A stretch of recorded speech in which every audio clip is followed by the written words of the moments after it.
আসসালামু আলাইকুম বন্ধুরা, আপনারা দেখছেন সিঁদুরের মূল্য নাটকের ৩২২তম এপিসোড। ভিডিওটি শুরু করার আগে একটি লাইক দিন, শেয়ার করুন, চ্যানেলটি সাবস্ক্রাইব করতে ভুলবেন না। তো চলুন শুরু করা যাক। ভিডিও শুরুতে দেখা যায় বাড়ির সবাই করবা চৌথের পুজো করছে। অন্যদিকে ডক্টর অর্জুনকে চেক আপ করেছে আর বলছেন পেশেন্টের অবস্থা খারাপ হচ্ছে, সময় মতো যদি রক্ত না পাওয়া যায় তাহলে অবস্থা আরও খারাপ হবে। আসমিন ব্রত শেষে প্রিয়াকে জল খাইয়ে দিচ্ছে। এমন সময় হঠাৎ খুব জোরে হাওয়া হতে থাকে। দেখা যায় চাঁদ মেঘের আড়ালে ঠেকে যাচ্ছে। অর্জুনের মা বলেন, এখন মিশ্রি ওর ব্রত ভাঙবে কি করে? মিশ্রি মনে মনে বলে, তুমি বলেছিলে তুমি পুজো শেষ হওয়ার আগেই চলে আসবে। যমরাজজি, নিজের কথা রাখবে তো?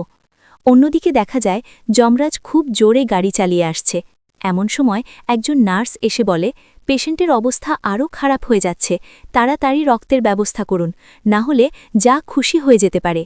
এটা শুনে অর্জুনের মায়ের হাত থেকে পুজোর থালা পড়ে যায়। মিশ্রি হাতজোড় করে মাতারানীকে বলে, যমরাজজি অর্জুনের প্রাণ বরদান দিয়েছে, উনি ফিরে আসা পর্যন্ত তুমি অর্জুনকে রক্ষা করো প্লিজ। তারপর বাড়ির সবাই অর্জুনের কেবিনের সামনে চলে আসে। অর্জুনের মা কান্না করেন আর বলেন, ওর যদি কিছু হয়ে যায় তাহলে আমি মরে যাব। অর্জুনের বাবা তখন বলেন, নিজেকে সামলাও। মিশ্রি হঠাৎ যমরাজকে আসতে দেখতে পায়। তারপর যমরাজ রক্ত এনে মিশ্রির হাতে দেয়। মিশ্রি যমরাজকে বলে, তোমাকে অনেক ধন্যবাদ। যমরাজ মিশ্রিকে বলে, তোর সাহস আর ভক্তির জন্য আজ আমি যার প্রাণ নিতে এসেছিলাম তাকে বেঁচে থাকার বরদান দিয়ে যাচ্ছি। আজ আমি তোকে আশীর্বাদ করে যাচ্ছি, তুই সদা সুহাগান থাকবি। তারপর মিশ্রি যমরাজের পায়ে হাত দিয়ে প্রণাম করে আর বলে, এখন আমার অর্জুনের কিচ্ছু হবে না, অর্জুন ঠিক হয়ে যাবে। তোমাকে অনেক অনেক ধন্যবাদ যমরাজজি।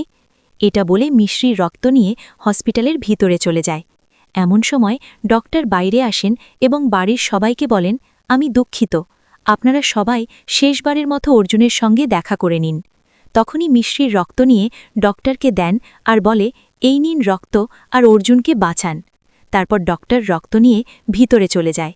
এমন সময় প্রিয়া মিশ্রিকে বলে, 1000 কিলোমিটার দূরে রক্ত ছিল, আর এত তাড়াতাড়ি কিভাবে আসলো? এটা শুনে সবাই প্রিয়ার দিকে তাকায়। তখন প্রিয়া বলে, কি অবাক কাণ্ড না, এটা তো মাতারানীর চমৎকার। তখন মিশ্রি হাসে আর বলে, এই চমৎকারের পেছনে আরও একজনের হাত আছে। অন্যদিকে দেখা যায় অর্জুনের শরীরের রক্ত যাচ্ছে। বাড়ির সবাই যখন হসপিটালে বসে আছে তখন তারা টিভিতে দেখতে পায়। সেখানে দেখাচ্ছে একজন লোক বলছে, এত তাড়াতাড়ি 1000 কিলোমিটার একটা কালো গাড়ি কিভাবে যেতে পারে, আর এখন সেই গাড়ি কোথায় এটা কেউ জানে না।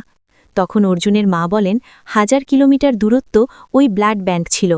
তখন দাদিমা বলেন, হয়তো আরও কারোর রক্তের প্রয়োজন, ভগবান করে ও যেন বেঁচে যায়। কোনো সময় মিশ্রি এসে বলে, মাম্মি, তোমার কথা শুনেছে দাদিমা, আমার ডক্টরের সঙ্গে কথা হয়েছে, অর্জুন এখন একটু ঠিক আছে। তখন প্রিয়া মনে মনে বলে, এখন কি সবাই মরে আবার ফিরে আসার টেন্ডার নিয়েছে? তারপর মিশ্রি সবাইকে চা এনে দেয় খেতে আর বলে, ডক্টর আমাকে বলেছে আমরা খুব তাড়াতাড়ি অর্জুনের সঙ্গে দেখা করতে পারব। আসমিন বলে, ভাবি, তুমি জানো একটু আগে খবরে একটা দ্রুতগামী কালো গাড়ির কথা বলছিল? তখন মিশ্রি বলে, ওই গাড়িতে করেই অর্জুনের রক্ত আনা হয়েছিল। আসমিন বলে, কি বলছো? দাদিমা বলেন, এটা কি সত্যি? কিন্তু এত জোরে গাড়ি চালাচ্ছিল কে? আমি ওর সঙ্গে দেখা করতে চাই, আপনাকে ধন্যবাদ জানাতে চাই। তখন মিশ্রি বলে, দাদিমা, আমি তোমাদের সবার তরফ থেকে ওনাকে আগেই ধন্যবাদ জানিয়ে দিয়েছি, আর আমি ওনার থেকে আশীর্বাদও নিয়েছি। তারপর অর্জুনের মা বলে, মিশ্রি, চাঁদ উঠেছে, আবার না ঢেকে যায়, কিন্তু তুই অর্জুনকে ছাড়া ব্রত কিভাবে খুলবি? হঠাৎ পেছন থেকে অর্জুন নার্সের সাহায্যে হুইল চেয়ারে করে এসে বলে, এটা ভাবো যে মিশ্রি অর্জুনের ছাড়া নিজের ব্রত কেন খুলবে? তখন বাড়ির সবাই অর্জুনকে দেখে খুব খুশি হয়ে যায়। মিশ্রি অর্জুনের সামনে এসে অর্জুনকে বলে, আই লাভ ইউ অর্জুন। অর্জুনের মা বলে, তুই তো আমাদেরকে ভয় পাইয়ে দিয়েছিলি। তখন অর্জুন বলে, আই এম সরি মা, তোমরা সবাই আমার জন্য কষ্ট পেয়েছ। দাদিমা বলেন, আজ তোর জীবন বেঁচেছে শুধুমাত্র মিশ্রির ব্রতর জন্য। তোর যত থ্যাংক ইউ সরি বলতে হয় মিশ্রিকে বল। এখন অর্জুন বলে, ও ওর মাম্মির জেদি মেয়ে, এমনভাবে আমাকে যেতে দেবে না কিও, আর এ তো নিজে বলবে না, আমিই বলছি, প্লিজ আমাকে তাড়াতাড়ি নিয়ে চলো, আমার মিশ্রির ব্রত খুলতে হবে। এদিকে প্রিয়া রেগে বলে, একে তো আজকে মরে যাওয়ার কথা ছিল, কিন্তু এ বেঁচে গেল। কোনো ব্যাপার না, এবার আমি এমন প্ল্যান করব যে এরা রোজ বলবে আমি বেঁচে কেন গেলাম, মরে গেলেই ভালো হতো। আর আমি তো মিশ্রিকে কথা দিয়েছিলাম, তোর চোখের জলের কাহিনী লিখব আমি, অনামিকা। দাদিমা দরজা খুলতে বলায় অর্জুন এবং মিশ্রি দুজনে তর্ক শুরু করে কে আগে দরজা খুলবে। আসমিন বলে, ভাইয়া তুমি ভাবির সঙ্গে তর্ক করতে পারবে, কিন্তু আমার সঙ্গে না। দরজা না তুমি খুলবে না ভাবি, দরজা খুলব আমি। এটা বলে আসমিন হসপিটালের দরজা খোলে, কিন্তু দরজা খোলা যাচ্ছিল না। প্রিয়া ভাবতে থাকে সে কি করেছে। ওয়ার্ড বয় এসেও দরজা খুলতে পারে না।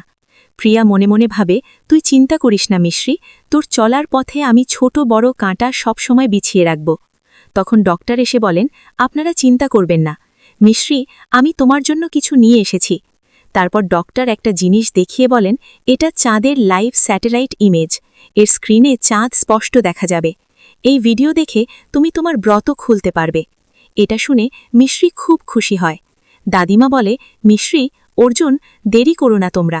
তারপর তারা ব্রত খুলে একে অপরকে খাইয়ে দেয়। অর্জুনের বাবা বলে, মাতারানী তোমাদের দুজনের জড়ি সবসময় ভালো রাখুক। দাদিমা বলেন, খুশি থাকো এবং সবসময় সুখে থেকো। আর তুই মিশ্রি সদা সুহাগান থাক। তারপর দাদিমা প্রিয়ার কাছে আসে আর বলে, কি ভাবছিস তুই? প্রিয়া ইশারায় বলে, কিছু না। তখন দাদিমা বলেন, তোমরা দুজন অনেক ভাগ্যশালী, রাম আর সীতার মতো দুজন ভাই ভাবি মিলেছে। আমি জানি তোর জন্য এই সম্পর্ক নতুন, কিন্তু তোকে এখন নিজের ভালোবাসা দিয়ে সবাইকে আপন করে নিতে হবে। সবসময় সোহাগবতী থাক। প্রিয়া মনে মনে ভাবে, তার আগে তোকে বেশ মিশিয়ে মারব। আর মিশ্রি, তুই আমার ঘৃণার আগুনে অনেক হাওয়া দিয়েছিস, এখন তোর যাওয়ার পালা। অন্যদিকে দেখা যায় মিশ্রি অর্জুনকে বাড়িতে নিয়ে আসে, তার রুমে নিয়ে যায় আর বলে, তুমি এখানে বসো, আমি তোমার ওষুধ নিয়ে আসছি। তখন অর্জুন মিশ্রির হাত ধরে তাকে আটকে দেয় এবং মিশ্রির কাছে টেনে নেয়। তখন মিশ্রি বলে, আমার মনে হয় না তোমার এখন ওষুধের প্রয়োজন। তখন অর্জুন বলে, ওষুধের দরকার, কিন্তু অন্য ওষুধের। আর এখানে আজকের এপিসোডটি শেষ হয়।